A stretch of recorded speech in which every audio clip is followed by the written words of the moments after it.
Big boss मराठीच्या 6व्या पर्वाची घोषणा झाल्यापासूनच बिग बॉस चाहत्यांमध्ये कमालीची उत्सुकता पाहायला मिळाली. तर यंदासुद्धा रितेश देशमुखच होस्ट करणार असून 11 जानेवारीपासून बिग बॉस मराठी 6 सुरू होणार आहे. तर आता मात्र उत्सुकता आहे ती म्हणजे घरात कोण कोण सेलिब्रिटी सदस्य म्हणून दिसतील याची. अशातच अनेक नावे समोर आली आहे. तर आता अभिनेत्री तन्वी मुंडले हिचंही नाव समोर आलंय. भाग्य दिले तुम्हाला मालिकेतून तन्वीने प्रेक्षकांची मने जिंकली. राज कावेरी ही जोडीसुद्धा प्रेक्षकांची लाडकी जोडी होती. तर दरवर्षी कलर्स मराठीच्या मालिकांमधील एक चेहरा नेहमी बिग बॉस मराठीच्या घरात पाहायला मिळाला आहे.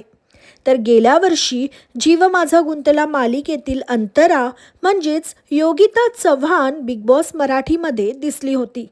तर यंदा भाग्य दिले तुम्हाला मधील कावेरी म्हणजेच तन्वीला तुम्हाला बिग बॉस मराठीमध्ये पाहायला आवडेल का? कमेंटमध्ये नक्की सांगा. बिग बॉस मराठीच्या सगळ्या अपडेट्ससाठी सबस्क्राईब करा कलाकट्टाला.